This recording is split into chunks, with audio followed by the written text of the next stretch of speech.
Hello and welcome to Everyday Oral Surgery. This is your host, Dr. Grant Stucki. I am an oral and maxillofacial surgeon practicing in Denver, Colorado. The goal of this podcast is to connect, learn, and inspire. In this podcast, you'll be hearing from OMS surgeons all over the globe discussing ways to improve the practice of oral and maxillofacial surgery. Most information shared in this podcast will be based on personal experience and opinions, so please supplement what you learn here with approved research studies. Without further ado, please enjoy today's episode. Welcome back to another episode. Another episode of Everyday Oral Surgery. I am your host, Dr. Grant Stucki. And first off, I just wanted to say thank you to everyone who's been listening, many of you for a few years now. We've done over 340 episodes.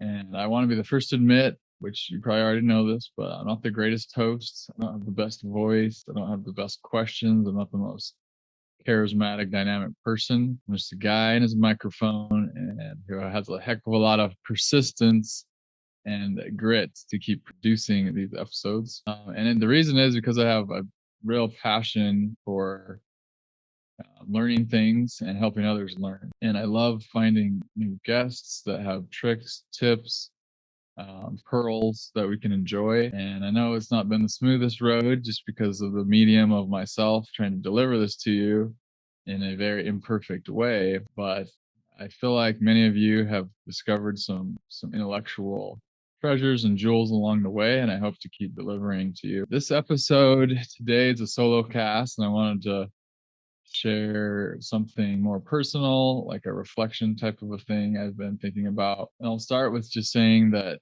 years ago, over 15 years ago now, since I was in residency, at the very beginning of our residency, like day one or two, our chairman, Dr. Maloro, sits us down and he talks to us about the importance of being drivers of the bus. And he talks a lot. He talked the first day and many, many days of residency about how he chose us as residents because he felt like we were residents who would give back to the profession. He was looking for people who would give back, right? And who would go on to become leaders in the field in some way or another, but ultimately care about others and the profession as a whole enough to do something to help people. You know, he said he had interviewed many people over the years and that he felt like most were just kind of in it for themselves or just a job type of a thing. And so he would say, you know, you guys are the elite of the elite. I know we all are. We're all extremely smart and busy people. But he said, even among the elite, we have to always be pushing our limits of learning and being proactive. And he would always talk about how you need to be a proactive member of your education. And you're not here in residency just for people to spoon feed you stuff. You're here to create learning opportunities. And, you know, it's not like dental school, how you just sit in class and people shove the intellectual food in your mouth over and over in lectures. You're here to be proactive. And the more proactive you are, the greater your learning is. And that was an interesting concept to think that I personally, you know, have a role in my education in this setting, an institutional setting where by nature you feel like you're just kind of a passive participant where people just come in and teach you things and you open your mouth, they feed you and you shut it and chew and you swallow and it's good. But there certainly is that margin or that space where your learning can increase if you are studying harder, if you're looking for ways, if you're pushing the envelopes, if you're talking to attendings and saying, what can we learn? All that type of stuff. So there's something there I want to talk a little bit more about. You know, I have come across many residents in my life, and in the last few years, I was able to observe a resident who was kind of the opposite of what I'm talking about, kind of a resident who is in it for the taking. And unfortunately, they were a person who kind of squeezed every ounce of the program and person in the program to benefit themselves. And often this involved cutting corners, cheating, actually in some ways stealing things from other people. But in all, it was a was a taking mentality. And I mean, I just remember thinking, this isn't who we're supposed to become, and it's not certainly what our profession needs. And certainly once this person graduates and is out in the real world, it was probably gonna most likely wreak havoc and cause some bad situations and create a bad name for a lot of us. And I think we're all have a vested interest in making sure that we all do well and uphold the profession well. As residents, we often feel like we're giving everything we can already, right? Like the hours are brutal, the work is often humbling. You have sometimes attendings yelling at you, making you feel humiliated and just very difficult mentally and emotionally and intellectually. Sometimes we're taking care of really sick or complicated patients who oftentimes don't appreciate what we're doing. Sometimes we're showing up at 2 a.m. to fix a broken jaw, fix, life-threatening problems. And oftentimes there isn't much gratitude there. It's just kind of sometimes can feel kind of like a conveyor belt type thing, and that we're just the cog in the wheel. And so I think it's hard to think of maybe pushing yourself more or giving more, and you probably think you're giving all you can. But I want you to open your mind and ask yourself that question. Is there more I can be doing proactively to learn more and help those around me learn more? When you graduate, your focus shifts to becoming you know competent, to earning money, paying off debt, building your life. A lot of it is pretty self-centered. um, but every once in a while, it's worth stepping back and asking yourself, what has oral surgery given me, and what can I give to it, a profession?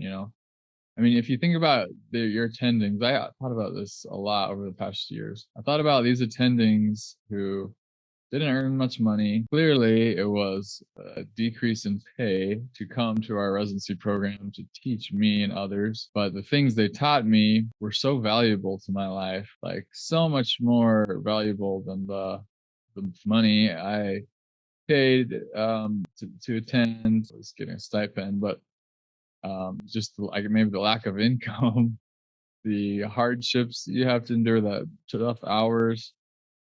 Um, it was just so valuable to me. And I often think about the personal transformation that happened to me, during those years, and think about how it changed you, those people that were willing to train you over those years. And who did you become because of it? I think most of us became someone that is more confident, more empowered, hopefully more caring and helpful, and just more valuable to society, in all honesty. The next question is, what are you doing now, today, to keep growing, learning, and helping others grow and learn? At this time of year, December, Christmas season naturally makes me think about this topic of getting and giving. When we're kids, Christmas is all about what we get. We're excited about the gifts. We have a list. All these things. I want to get this and this and this. And the question is, how great is Christmas Day going to be for me? As a dad, I've seen my kids open a present with total delight and then toss it aside literally seconds later and ask, okay, what's the next gift? Because it's human nature to feel good when you get something, but the feeling fades fast when you get. And it's almost like a drug. You need another hit very quickly because the joy or the pleasure of getting fades quickly. And I've discovered that it's kind of a real truth of life that um, basically I sum it up by saying the more you give, the more you get from a standpoint of personal joy and lasting peace, to maybe you could say to your soul or to yourself, your life. There's many spiritual leaders who've taught this principle over the years, last thousands of years. Almost in every religion, you can find someone teaching this principle. Jesus taught, for example, quote, "Whoever wants to become great among you must be your servant." And he taught that because he knew that being a servant, he said, the least among you is the greatest, all that type of talk. because he knew that serving others, helping others would bring you peace and joy. There's a fruit there that you can't find when you're taking. Buddha said, set your heart on doing good, do it over and over again, and you will be filled with joy. So he clearly recognized that helping others, doing good, serving others, doing things for the greater good would bring you something lasting and kind of deeper joy. Gandhi echoed this by saying, the way to find yourself is to lose yourself in the service of others. Lao Tzu, a famous Chinese philosopher, said, the more he gives to others, the more he has for his own. Talked a lot about, those who amass treasures and keep things for themselves in the end are the most empty, where those who give and in the end may end up with very little physical possessions, end up with great kind of spiritual or intellectual and emotional treasures. So it's an interesting concept that's repeated over and over by the philosophers, religious leaders, spiritual leaders in history. Essentially, joy doesn't come from what we receive, it comes from what we give. Which is kind of the core of this concept. So I want to share something personal, about the podcast.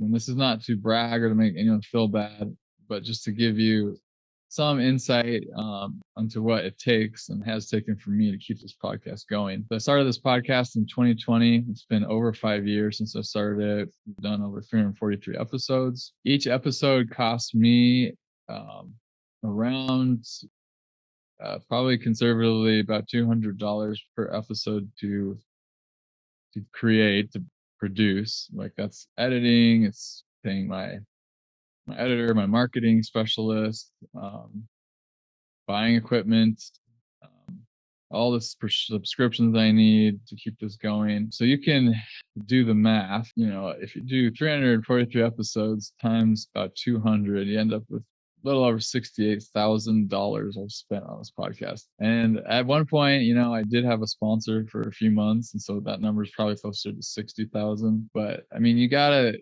think to yourself, like, what in the world, right? And many of my guests and friends have asked me, like, why are you doing this?